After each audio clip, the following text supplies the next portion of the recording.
We are going into a global recession. We're in an economic downturn. The world is now in recession. Recession in the next quarter or two because everything is shutting down, of course. Right on. Well, definitely there's we're in a pandemic right now, an economic pandemic, and a lot of people are getting kind of deferred on their rent and also their mortgage. Now, what kind of feedback are you getting with your clients and everything? What's going on? I think more than anything, clients are really asking, what does this mean? And I think it's great that they're asking as opposed to just jumping into it, because you really want to be careful, right? The fact that they're gonna allow you to not have a payment, let's say for 3 months or 6 months, whatever it is that you qualify for, doesn't mean that you're not gonna pay that money back. So you have to think, do I really need this? Am I really one of those that the situation has affected me so much that I am not able to make my mortgage payment?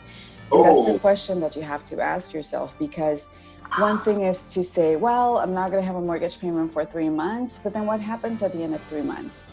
And those are the details that you need to talk to the lender about, and just wonder, am I going to have to pay it in a lump sum at the end of 3 months? So let's say that your payment was $2,000. Yeah. And then at the end of 3 months, you're going to owe $6,000 that are going to become due at that point. What happens if you're not able to pay those $6,000, right? Damn. Well, that's just it. This is all so new that every lender is going to be different. And this is exactly why you want to ask those questions to your lender. Call them up and say, if this were to happen, how am I going to repay it? Are they going to maybe take those $6,000 if I'm not able to pay it in a lump sum? Maybe take those $6,000 and split them in the period of a year so that every month I'm paying back what I didn't pay for that period of time? Or am I able to refinance at that time and then include that money that I owed and pay it, include it in the loan, and then refinance it again? But here's the big question: what happens to your credit? What happens? It all goes back to the lender. So that's why you have to ask those questions and not just jump on it, but really understand, what are you getting yourself into so that you can be ready. Because if at the end of those 6 months now you have to pay all that money back, maybe you are going to consider to refinance, but you want to make sure that you're going to be in that position to refinance. If there is something negative in your credit because of that period that you didn't make payments on, then you're not going to be able to refinance. Wow. So it's like they get you now or get you later, right? You just have to be very, very careful on what you're doing. We have to be very smart consumers, and our job as lenders and as industry professionals is to really educate. We can't just say, oh, don't worry about it, or, oh, you need to refinance now because it's going to damage your credit. We really don't know. This is something that the lenders are deciding individually. So go back to the lender, ask those questions, make sure that you go with somebody that you trust, and ask them again. You just have to make sure what you're signing up for. So that's really what's happening. I don't see a lot of people calling me to say, hey, I need this, I'm desperate, I'm seeing what happens if. Right. Yeah, it kind of reminds me of 2008, the whole thing where people were just getting really scared, and I remember then people were just losing their homes. They were either walking away, or they just took the fall. They took the foreclosure because it only lasts 3 or 4 years on your record if you're buying a house, foreclosure or something. Yeah, it depends on the type of loan, but it has at least a minimum of 2-year wait period. Yeah, but then it puts you back in that position where we were talking about the payment being about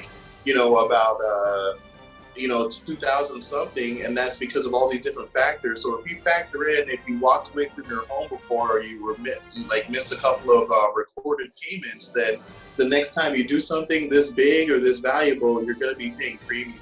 So it's all about really kind of being very responsible right now, and just like you said, if you need it, only take the deferment if you need it, and bear in mind that you will be paying eventually on this, because they lend you that money and they want all that money back plus interest as well, which you agreed to, at that time that you signed those, 100 pages of documents that you have to sign? Oh my About? Yeah. I've done notary work where I've done closing docs, and oh my gosh, it's so crazy how many papers, and it's just like they get so dull by the end. They're just like, oh man, whatever, just give me the house. You know what I mean? I don't care what I'm signing. Just give me the house. Give me those keys. But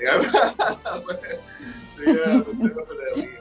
But you know what? As far as this home, like that we're showcasing today, it's kind of weird because I listed it right before the whole pandemic and everything, and naturally a seller would call me and say, "Hey, what's going on with the value of my property now with all this going on?"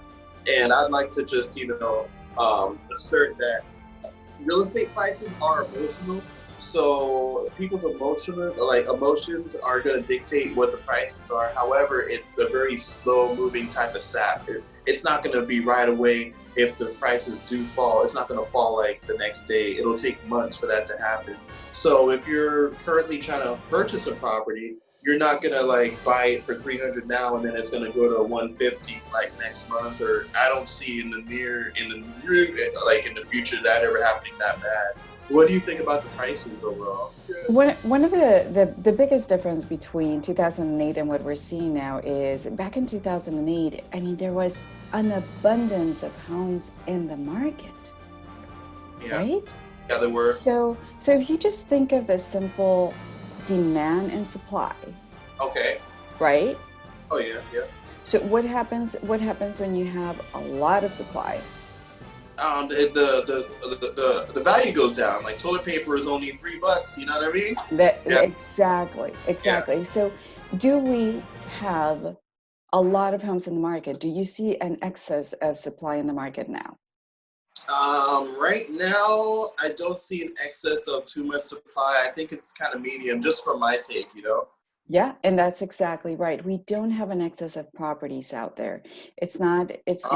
So what that's doing is it's keeping the prices where they are. One of the things that is definitely good for buyers right now, well, the buyer market has actually reduced, right? Unfortunately, all of those that were looking to purchase that were maybe in the food and beverage industry, they're the ones that are getting hit the hardest. So they're no longer able to get that home that they wanted. Even if they were qualified, they no longer qualified because they don't have income anymore.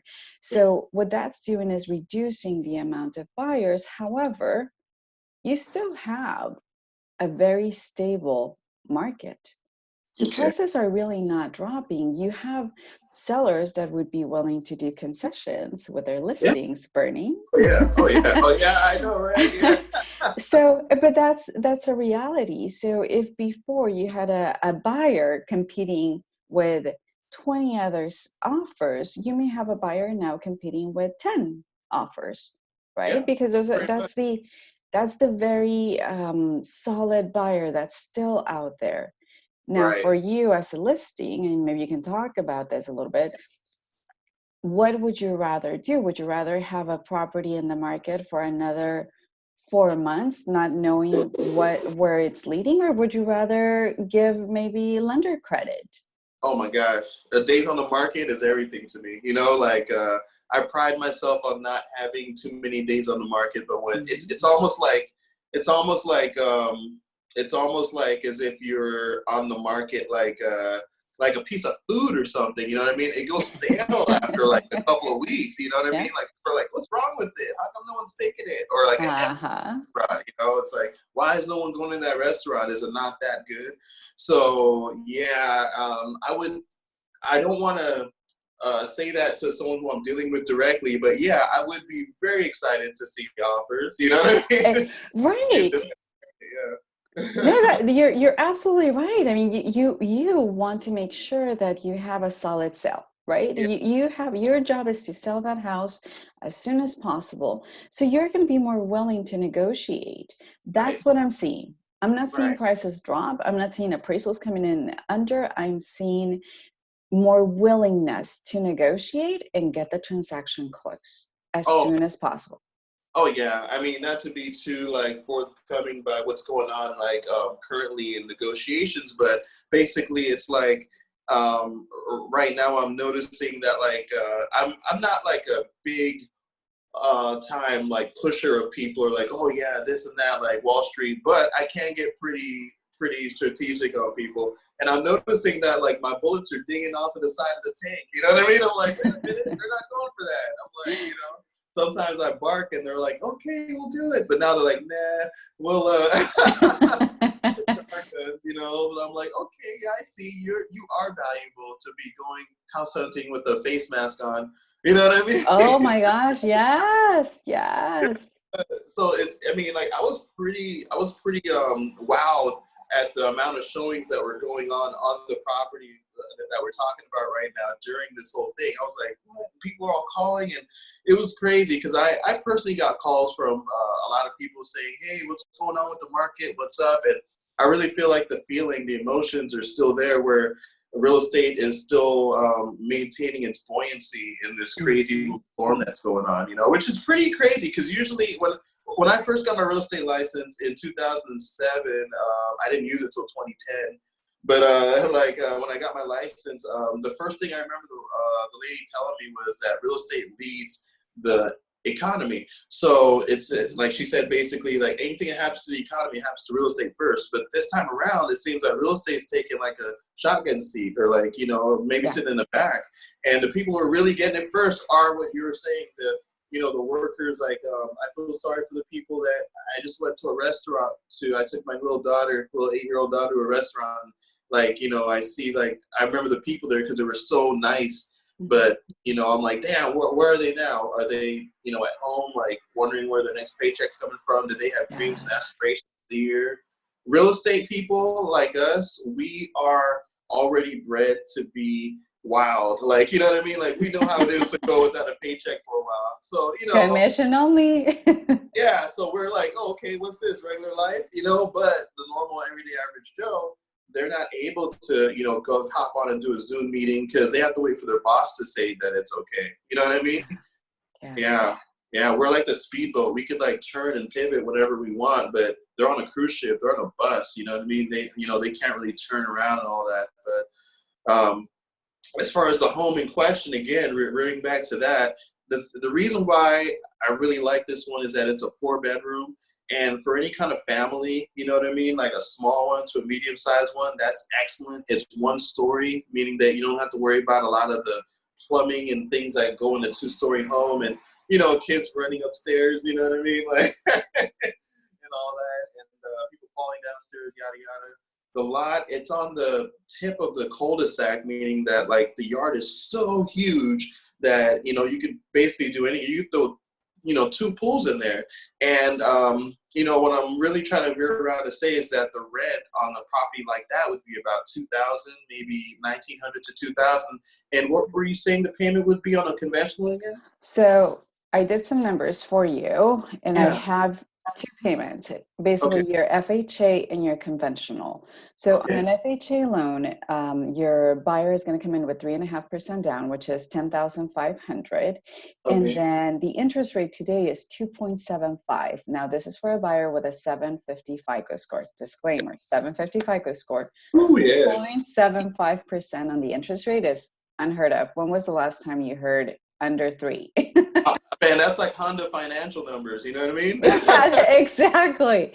So 2.75, and the total mortgage payment, including taxes, hazard insurance, mortgage insurance, principal and interest, is $1,974.56. So for, let's round it off, $1,975, it's their home. They can own it. Wow. Now, it kind of reminds me of like when I got my first apartment in, what was it, like 2009 or something? Like, I rented a house before, but I got my first apartment in 2009, and like, it was crazy. The rent was $725. That's a bedroom now. Yeah, I know. And I'm like, what the hell? And I look on the same apartment, and it's like $1,500. So. I'm like, whoa, that's crazy. I mean, that's kind of low for like, for like the Inland Empire right now, but still, like, the average rent on a home in like Corona, I would say, I mean, apartment in Corona, a Riverside or something like that on a 2-bedroom would be like about $2,000. So you're paying $1,900 for a garage, a backyard, a front yard, 4 bedrooms, and you can do whatever you want. You don't have to worry about anything. I mean, there's not even a homeowner association. You can paint it blue, you know? That's so, awesome. Yeah. So, I mean, the only thing is, you know, who's going to be able to afford it now? Like, you know, an essential worker, I say that the clientele that would be good for this would be someone in like, I sold a home over there to someone who worked in like the Ranch Cucamonga area. It's a pretty nifty commute. It's like about a 35-minute to 45-minute commute to Rancho.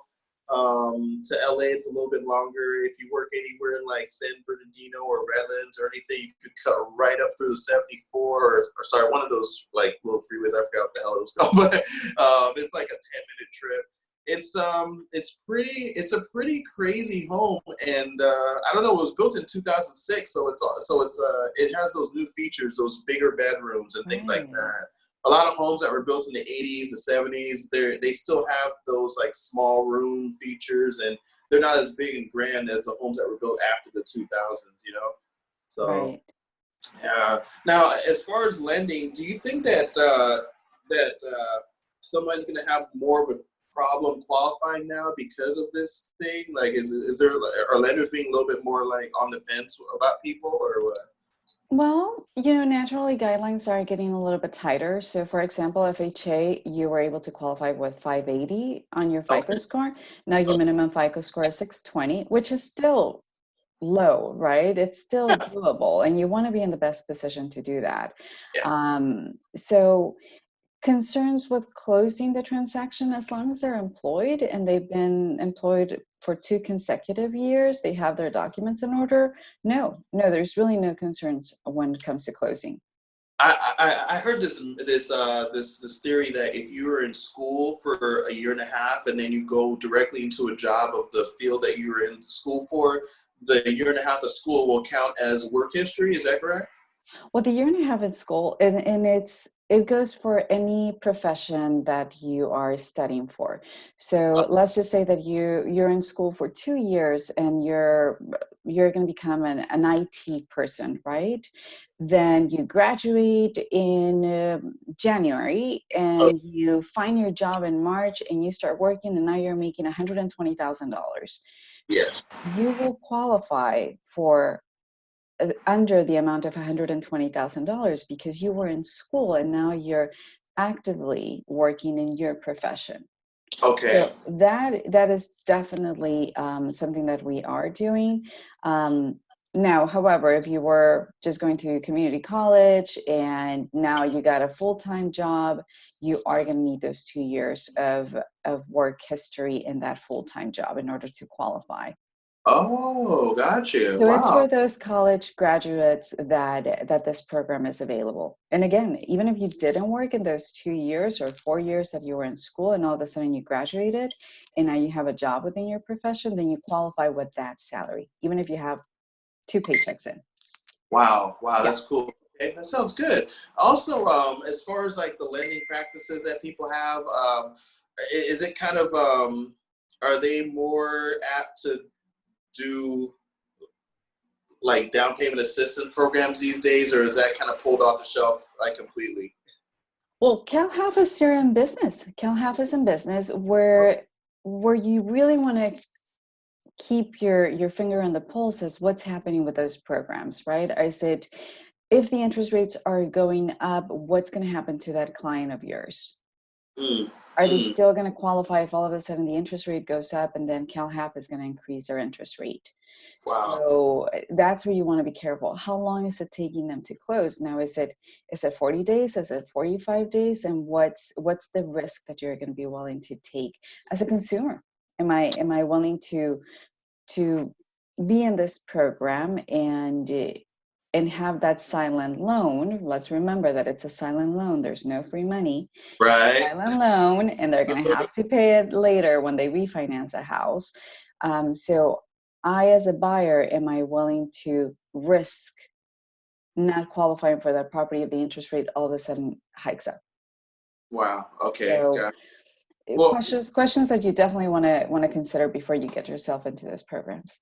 Well, I think that what we're kind of emphasizing here is just that we just got to be strong buyers. You know, if the guidelines went from 580 to 620, you know, it's all about right now. What you want to do is make sure that your bills are paid, so that you know, your credit score does go up, and just, you know, save as much money as possible. Like myself, I'm, you know, just cutting all corners. You know what I mean? Like, and I'm this economic pandemic is kind of you know, you kind of got to work it to your favor now. You don't have to worry about all those extra expenses that really chop down your bank account. I'm pretty sure when you're looking at proof of funds, our eye glances and we see Papa John's about 50 times, and we're like, oh, they could have had a better home. You know what I mean?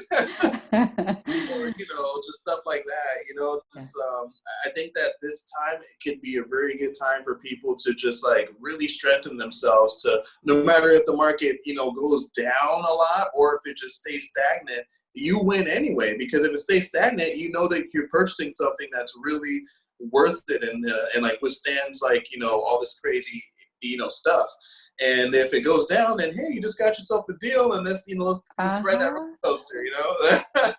It's true. Yeah, in 2008, you know, a lot of my buyers, we were getting beat out by a lot of cash buyers, and it was so ironic. I went to go do property management the next couple of years, and I was managing a lot of the properties I lost to, you know, and like I knew them inside and out because I showed them and stuff, and then I ended up being friends with the investors who bought me out, and then selling them for like, you know, twice as much. So I got like a really intimate experience on the value of real estate and how, you know, it just intertwines and goes crazy, you know. So yeah. Yes, we're definitely not going to have a 2008 situation back in our hands, but this is the time where all of those buyers that were waiting, that were thinking, oh, well, I'm going to wait until the houses come down. This is where they need to leverage. Okay. Perfect time to buy. Interest rates are super low. I mean, we just looked at the property that you have, right? 2.75 on this property with an FHA loan, and they're paying the same or less than what they would pay on rent. Right. A 4-bedroom house. 4 bedrooms. It's crazy, you know. Man, I mean, well, basically, I think that this one isn't going to last too much longer on the market. I think it's just basically people that are on the fence that need to get off the fence. And if you're thinking of renting an apartment, you know, I think that they should call you just to see if they could even, like, you know, go forward and get something like this. You know what I mean? And take that chance, take that leap, because you know, nothing's wrong with getting an apartment.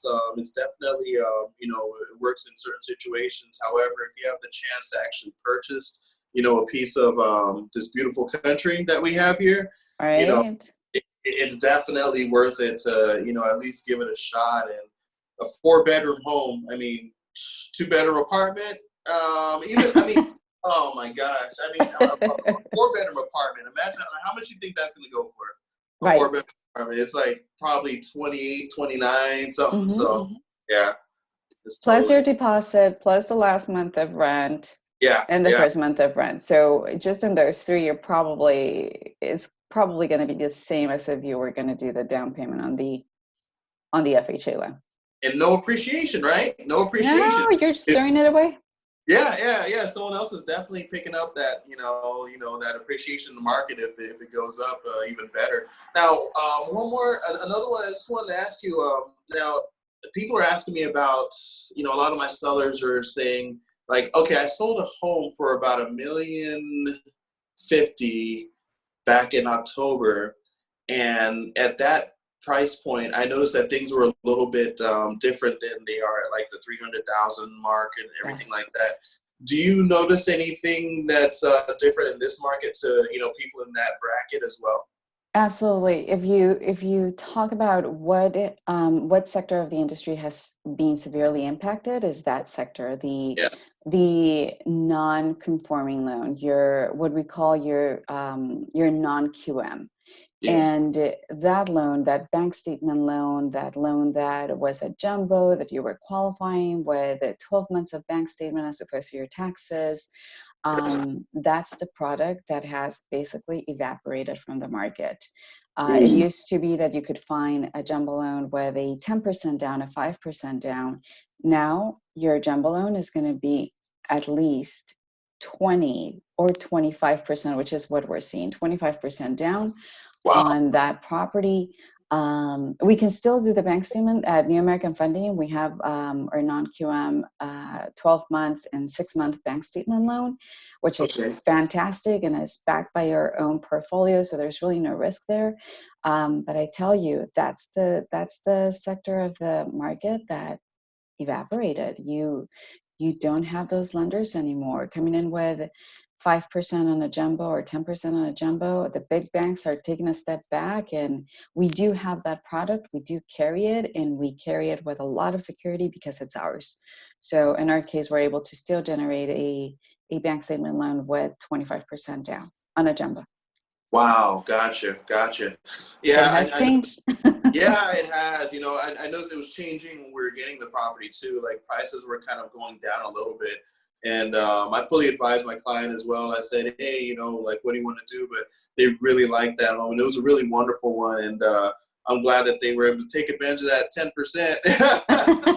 Right? Are you serious? It's not here anymore? It's gone? No. Like, oh, my God. Gone. No 10%. If you're lucky, if you can find a 20%, and I can offer you a 25% down. Okay, gotcha. Okay. So basically, as far as everything else, I'm thinking that the real estate market is going to pick up a little bit more steam with all the knowledge that's coming forth from people such as yourself and myself and other platforms. Right now, this is my first Zoom meeting, and I appreciate you so much because you really, it wasn't for you, it wouldn't have went down. And definitely, we're here for you at the top of the market. We're always adapting to change, not because anyone's telling us to. It's because we want to serve you to the fullest. We want to make sure that you have the best advice out there, and we do it from our heart, don't you think? Oh yeah, we do. We really have to be able to roll with the punches, be nimble, just be there because we care, because we're really going to serve as that family, because we're going to figure out what's that guideline that is going to fit in this specific box so that this family can have their home, can own something, can have something to leave to their children, right? Have that legacy, that generational wealth. So yes, it is something that we do definitely out of passion. We're not happy not having a regular paycheck, but I know. and depending on commissions, but then again, the reward comes when you're able to give those keys to that family. Cool. Yeah. Thanks a lot. I appreciate you. Thank you, Bernie. Talk to you soon. Talk to you soon. Bye. Bye.